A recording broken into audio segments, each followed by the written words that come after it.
Aquí también en este momento de manera presencial con el señor Pedro Morales Mancía, ex alcalde de Huancayo por varias veces, ex congresista por Acción Popular.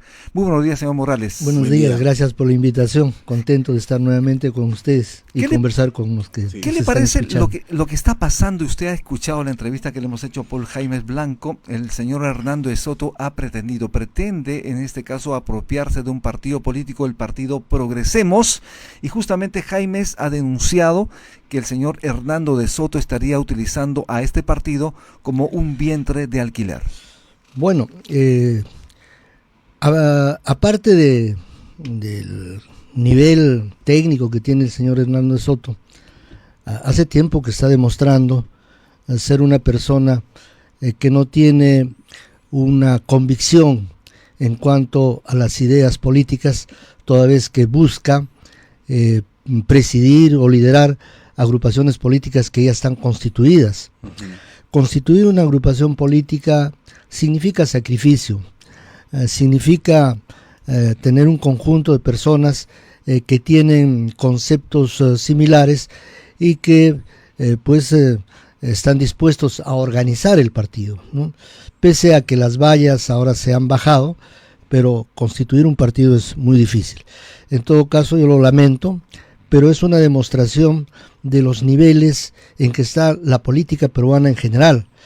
La lucha por candidaturas, tanto a la presidencia de la República como al Parlamento, siempre han sido duras, y la mayoría de los partidos políticos están atravesando por enfrentamientos internos que, si no hay un marco ideológico que los cohesione y objetivos claros sobre lo que quiere la institución política, obviamente terminan deshaciéndose o terminan buscando alianzas, como acabo de escuchar, que no tienen ningún sentido.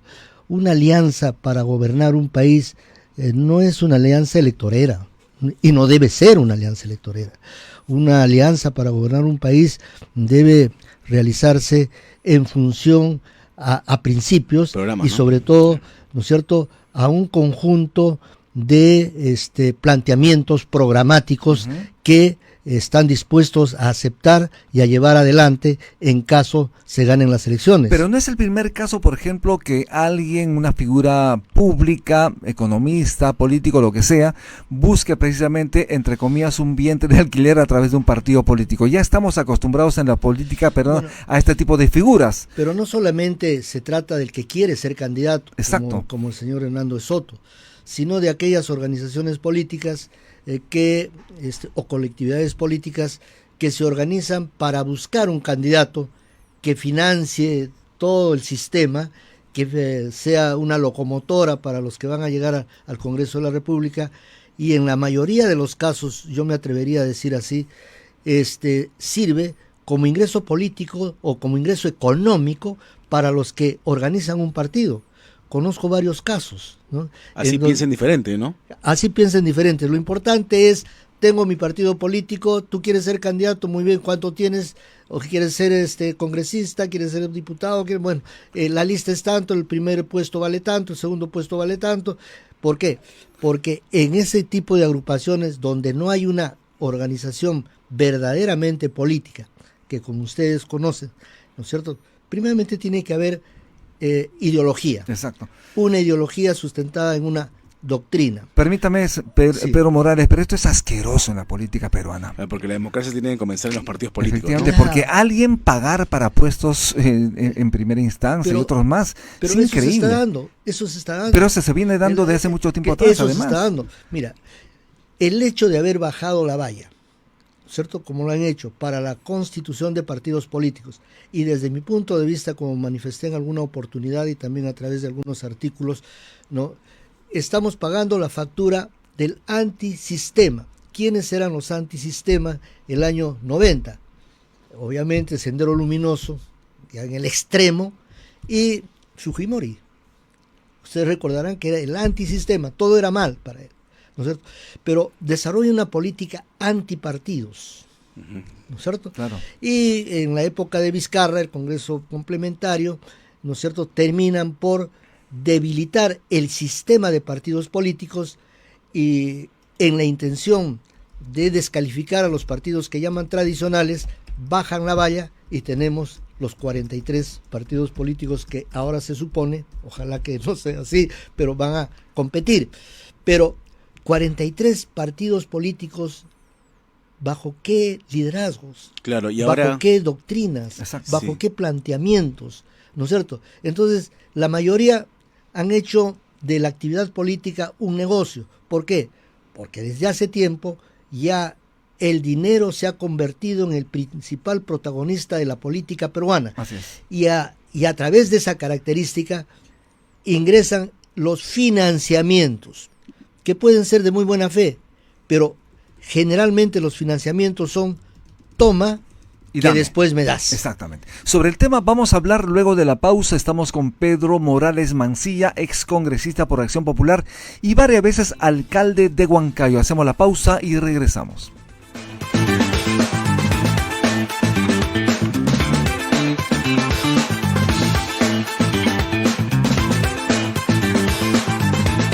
Hay un lugar en el mundo que lo tiene todo.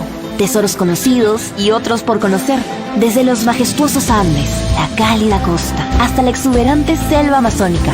Nuestro país tiene un sinfín de riquezas únicas llenas de tradición, innovación e ingenio que nos enorgullecen. Y un banquete de sabores que nos alegra el corazón.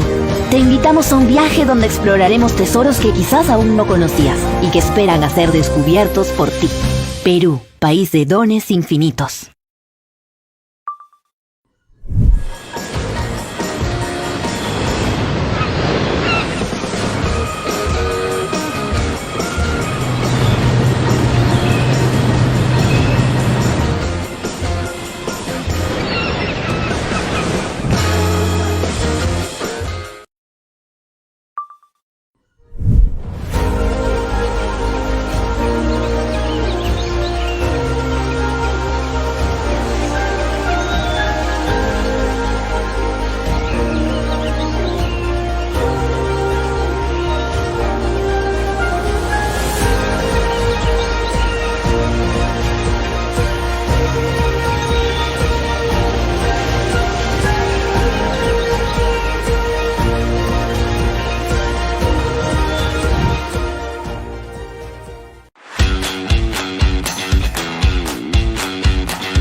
Con 17 de la mañana estamos de retorno en Altavoz en Vital y estamos conversando con Pedro Morales Mancilla, ex congresista por Acción Popular.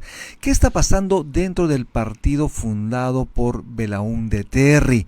Como sabemos perfectamente, en el partido aprista también hay ciertas facciones, ciertos grupos que están propiciando precisamente unidad frente, incluso dentro de la diferencia. Pero ¿qué está pasando en Acción Popular, obviamente de cara a las elecciones de 2026? Bueno, Acción Popular me parece que es un caso sui generis, pero que tiene que ver con la conducta, el comportamiento legal del Jurado Nacional de Elecciones. Nos mantuvieron 8 años sin dirigencia y eso ha generado que se precipite una crisis en la organización del partido. Bueno, esto se ha superado, hay lógicamente diferentes maneras de pensar en cuanto a la organización y a la institucionalidad del partido y felizmente el tema ideológico se mantiene firme. En estos días hay unas diferencias que ojalá se puedan resolver en el plenario del día sábado. Hay un plenario. Este sábado hay un plenario. ¿Dónde se realiza el plenario? En el local central del partido, perfecto, en el Paseo Colón, en donde se van a tratar una serie de aspectos y entre ellos, lógicamente, los relacionados con el proceso electoral interno. El presidente Belaúnde instituyó, a través del comité político, que las elecciones en Acción Popular deberían ser, en todos los casos, tanto para dirigentes como para candidatos a gobiernos subnacionales, así como al Congreso de la República, para la presidencia de la República, un voto, un militante, o un militante, un voto, secreto, directo y universal. Pero hay sectores que quieren por delegados. Ya. Entonces, ¿qué ha pasado? La actual junta directiva y el presidente del partido, el secretario general, que obviamente han ganado las elecciones, aunque nosotros tenemos algunas divergencias y cuestionamos la legitimidad de la elección, bueno, pero la disciplina nos obliga a ser receptivos con la parte del Estado de Derecho, la legalidad. Han sido inscritos en el RO, por lo tanto tienen la autoridad legal. Okay. Sin embargo, la legitimidad está en cuestionamiento, y sobre todo porque están pretendiendo, y han conseguido en alguna votación del Plenario Nacional, están pretendiendo que en esta oportunidad las elecciones se realicen por delegados. Hay una corriente muy fuerte, sobre todo de las bases de provincias, que no desean que se imponga esta modalidad. Pero sin embargo han salido con una nueva fórmula, es decir, los delegados van a ser elegidos por voto secreto, directo y universal, y los delegados finalmente elegirán al candidato a la presidencia y a los candidatos a senadores y diputados. Entonces, sui generis no se ha visto antes, ¿no? En el Partido de Acción Popular. No se ha visto en los últimos tiempos. Claro. Pero yo creo que tenemos que hacer mea culpa respecto a la situación del partido y a la falta de aplicar los filtros que el país necesita.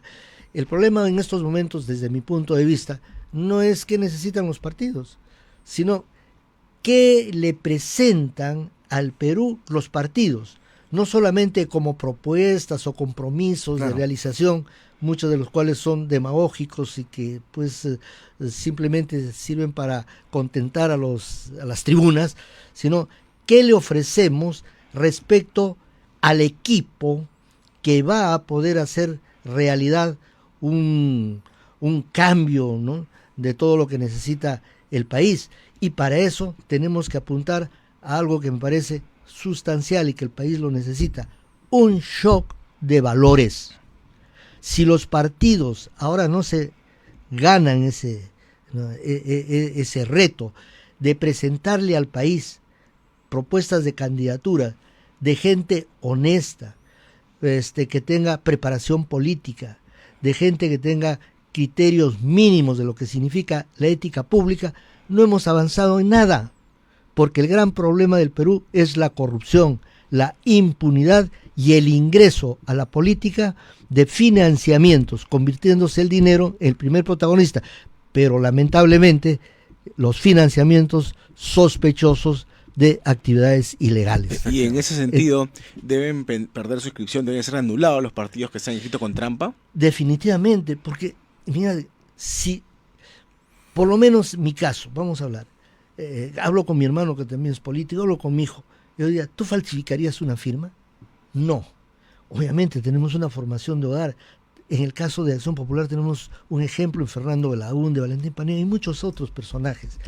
Y yo no veo, no me cabe en la idea de que Fernando Belaúnde haya propiciado o haya aceptado, por ejemplo, un planillón falsificado. Claro, o pagado 6 soles por ficha, ¿no?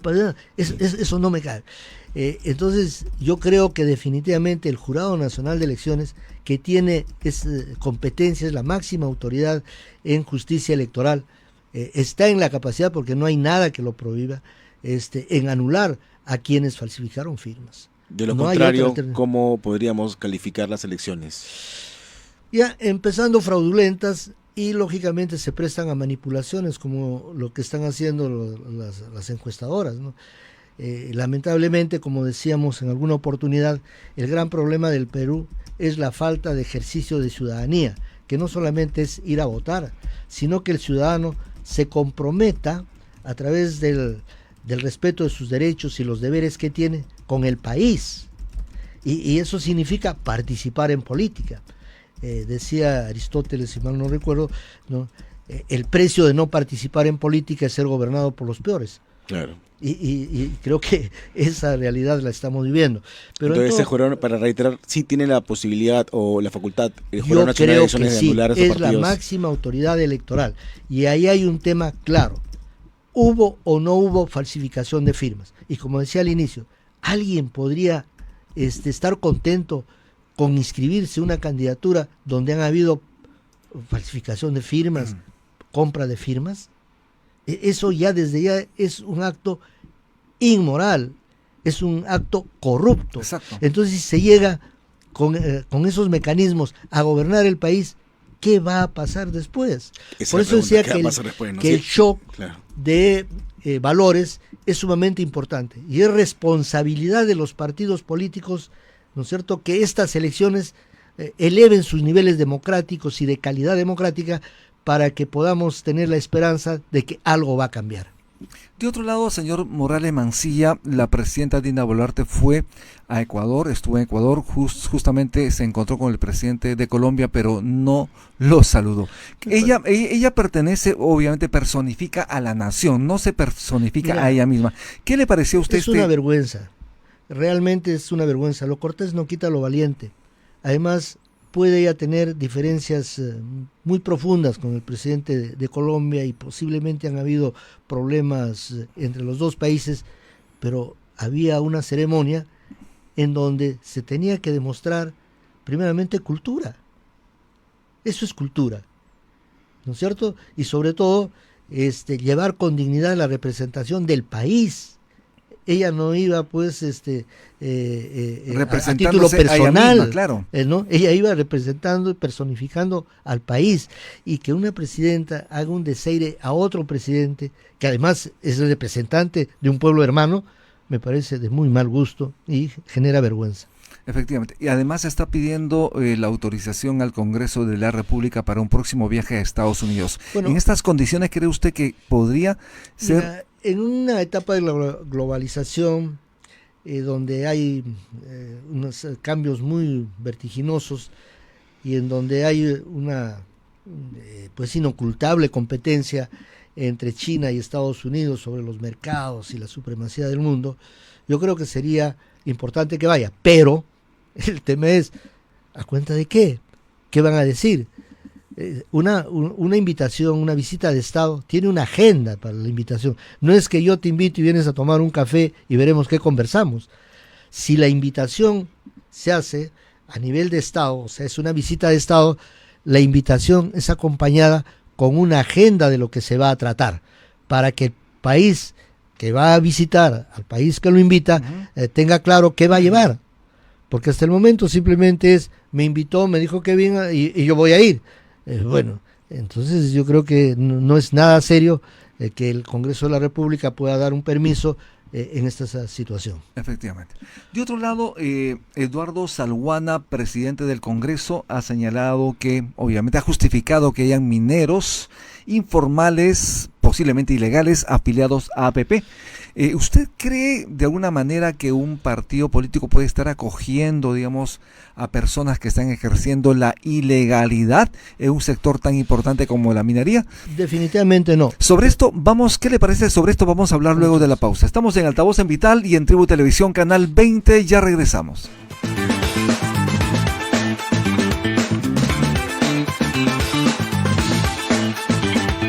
Hay un lugar en el mundo que lo tiene todo. Tesoros conocidos y otros por conocer. Desde los majestuosos Andes, la cálida costa, hasta la exuberante selva amazónica. Nuestro país tiene un sinfín de riquezas únicas llenas de tradición, innovación e ingenio que nos enorgullecen. Y un banquete de sabores que nos alegra el corazón. Te invitamos a un viaje donde exploraremos tesoros que quizás aún no conocías y que esperan a ser descubiertos por ti. Perú, país de dones infinitos.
Cada vez que veas algo sobre el Perú, tendrás un wow, wow Perú.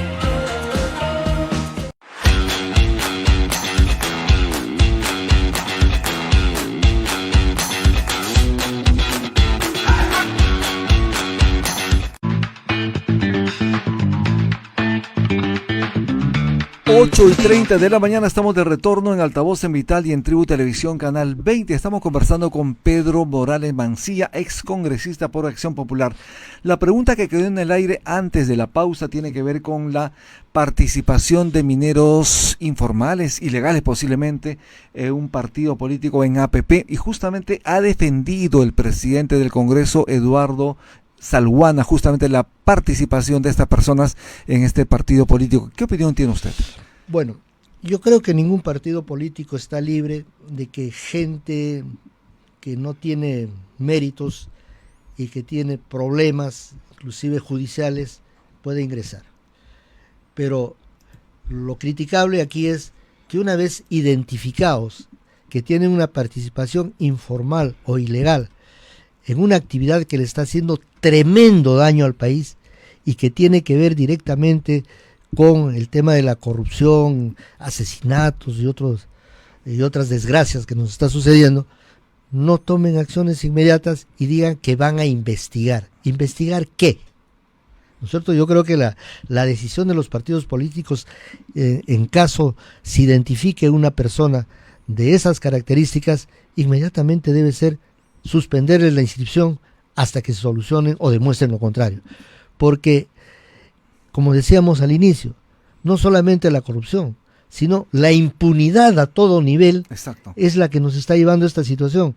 Y por más que sea un partido político y no sanciona los actos que están contra la ley, los actos que son fuera de lo formal, entonces están propiciando impunidad. Por ejemplo, también la ampliación del reinfo que tiene que ver con ello, porque posiblemente han sido financiados por este grupo de mineros informales, incluso hasta delincuenciales, para propiciar justamente ese brazo político. Fíjate, en el Congreso de la República, que le dan normas a su favor. Yo creo que seríamos ingenuos en creer que la minería ilegal no financió candidaturas y no financió partidos políticos. Exacto. La verdad es que lo hicieron. Que ahora se descubra y se desnude totalmente es otra cosa.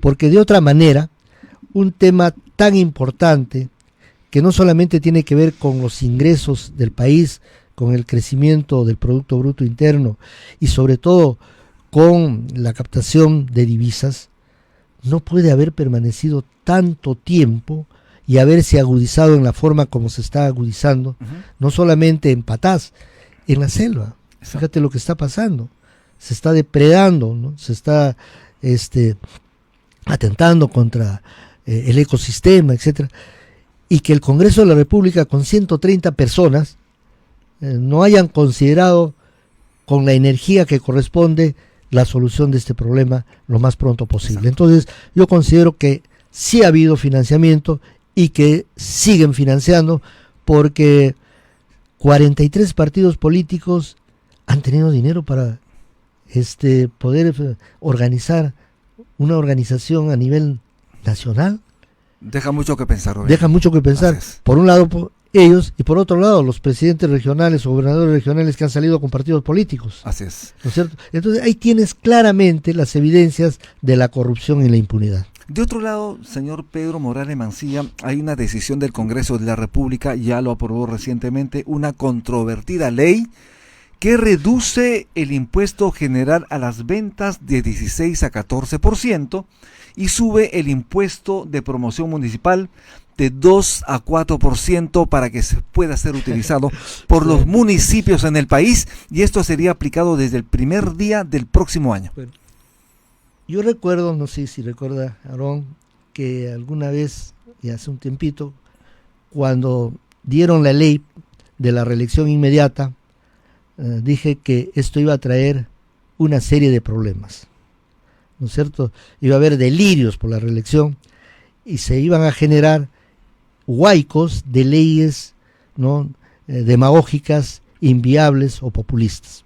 Una de esas leyes es esta, aparte de las otras atrocidades y despropósitos que se están perpetrando en el Congreso de la República, como por ejemplo el incremento de personal, la creación de comisiones y programas sin sentido para contratar gente, etcétera, etcétera, son este tipo de leyes.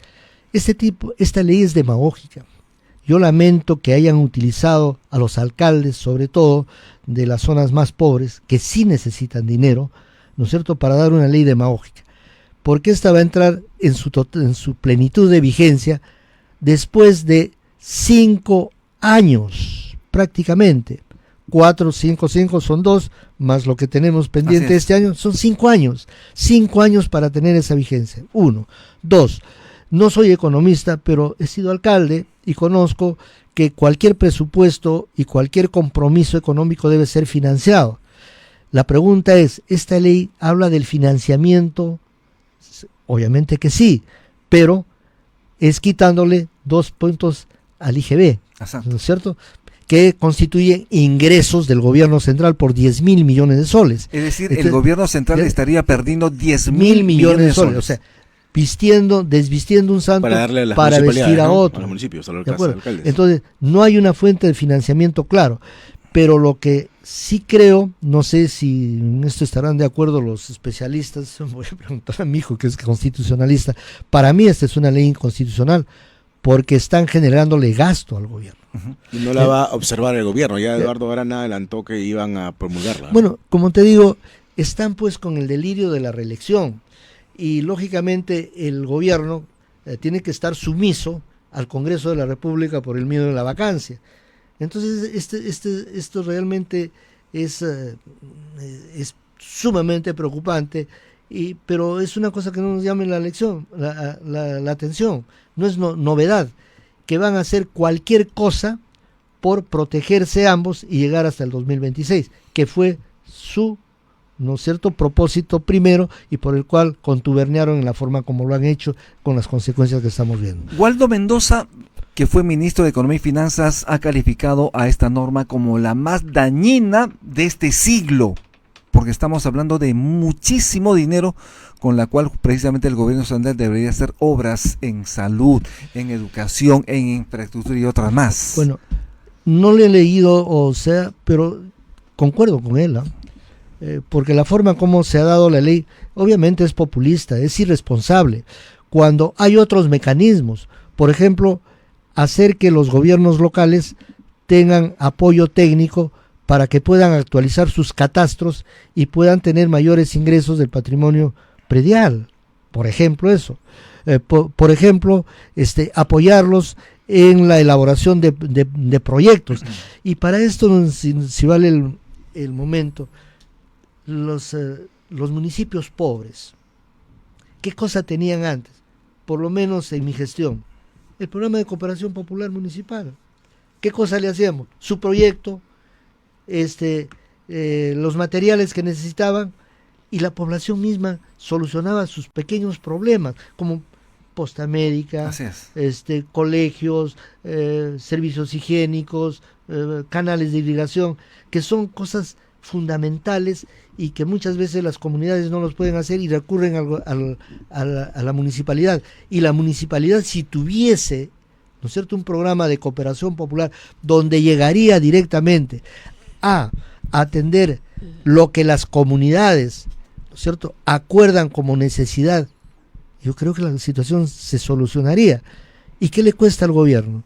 La 10ª parte, la 8ª parte, no sé, de lo que podría costar si se hace de otra manera. Imagínese si se aprueba la reelección de los alcaldes y en la entrada en vigencia de esta norma van a tener muchísimo dinero para gastar y obviamente no sabemos si lo harán de manera eficiente, eficaz, y realmente esto va a llegar al pueblo. Mira, porque es probable que esto genere corrupción. Yo creo que el tema es más de fondo.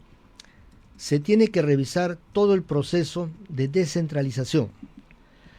Evidentemente la Constitución habla del proceso de descentralización, ¿no?, como una responsabilidad que no es reversible. Pero la descentralización tiene una serie de aspectos. Una de ellas es la regionalización y otra de ellas es la municipalización. Exacto. Hemos visto que los grandes temas de corrupción e inclusive de generación de partidos políticos se han dado en las regiones. Lo mismo ha sucedido, ¿no es cierto?, en las municipalidades. La pregunta es, ¿cómo le voy a dar más recursos a dos instancias de gobierno subnacionales si no he hecho absolutamente nada por perfeccionar los mecanismos de control? Si es evidente de que por ahí están, ¿no?, las ventanas por donde la corrupción hace fluir dinero para fines que no son los correctos. Y además que muchas veces no tiene capacidad de gasto. Así es. Entonces, por eso yo decía, y no es cuestión política, pero yo lo hice, entonces hablo de una experiencia. Nosotros hicimos obras en los lugares más alejados, aulas, 400 aulas, carpetas, canales de irrigación, postas médicas, etcétera, ¿no? A través de la cooperación popular. Porque las comunidades, ¿qué te piden? Las comunidades te piden el canal de irrigación, arreglar la carretera, ¿no? No tenemos aulas, nos falta una posta médica. Son obras tan pequeñas que las municipalidades sí pueden hacer. Sobre todo las municipalidades provinciales. En mi caso teníamos un departamento de cooperación popular municipal, todos ingenieros, topógrafos, ¿no?, que iban a las comunidades a hacer la obra, y nos costaba menos de la mitad de lo que podía costar en el mercado. Tenían el dinero y además... Claro. Entonces, en vez de hacer este tipo de leyes que son totalmente demagógicas, ¿no?, yo pienso que el Estado debería generar programas para que las propias municipalidades puedan solucionar sus problemas, sin que el Estado esté ausente, sino presente, pero con oportunidad y en lo mínimo indispensable para la solución de los pequeños problemas que muchas veces son grandes para las comunidades. Yo quería consultarle respecto a otro tema un poco más partidario, a esto en la línea del congresista Raúl Doroteo, que han salido unos audios en donde este congresista agredía a su papá, y el papá también ha salido a declarar que lo ha estado agrediendo a él, a su esposa, es decir, a la madre de este congresista Raúl Doroteo, que es de Acción Popular. ¿Qué medidas se va a tomar con él en el partido primero? El tema es que ya lo expulsaron de Acción Popular. Okay. Y lamentablemente, no sé por qué razones, ¿no es cierto? Y obviamente razones muy sospechosas, no hay otra explicación, se mantiene en la bancada. Si ya no pertenecería al partido en este caso. Ya no pertenece a Acción Popular. Él está en la bancada de Acción Popular. Y está en la bancada de Acción Popular. Entonces corresponde a la bancada, ¿no es cierto?, sacarlo, expulsarlo. Pero digo, hay seguramente razones muy sospechosas por las cuales lo mantienen en la bancada. Pero también es responsabilidad del presidente del partido, o sea, del comité político y del secretario general. Yo creo que este sábado tiene que ser un tema de agenda, porque no es el único caso. En Acción Popular ustedes saben que tenemos problemas por la falta de filtros en cuanto se refiere a la designación de candidatos, y es por eso que nos estamos oponiendo, hay una corriente que se opone a que las elecciones para elegir a nuestros candidatos a la fórmula presidencial y al próximo parlamento, diputados y senadores, se haga a través de delegados. Porque un militante, un voto. Tiene que ser un militante, un voto. Eso es lo que estamos pidiendo. Para que se aunque pues la pelea interna está muy fuerte, sucedió en el APRA y parece que las bases han ganado, va a ser un militante, un voto. Ojalá esto suceda en Acción Popular. Porque, como decíamos hace unos momentos, la disminución de la valla, ¿no?, ha tenido un objetivo, de alguna forma, emprenderla o descalificar a los partidos que llaman tradicionales. Entonces, ¿qué ha pasado con la nueva ley y las nuevas normas? Han fortalecido la posición de los dueños de partido. Exacto. Que generan candidaturas a dedo, y también de las juntas directivas o los dirigentes que son permanentes y son totalitarios, porque lamentablemente la política se ha convertido en muchos casos, no en todos felizmente, en un negocio. Exacto. Entonces, aquella persona que tiene dinero cree que su otro paso es ingresar a la política para tener el poder completo. Pedro Morales, muchísimas gracias por estar aquí en Altavoz en Vital, lo agradecemos muchísimo. Muy agradecido a ustedes por la oportunidad. Gracias, Lisa, gracias, Aarón. Con Pedro Morales Mancía, ex congresista por Acción Popular. Haremos la pausa en Altavoz en Vital, ya volvemos.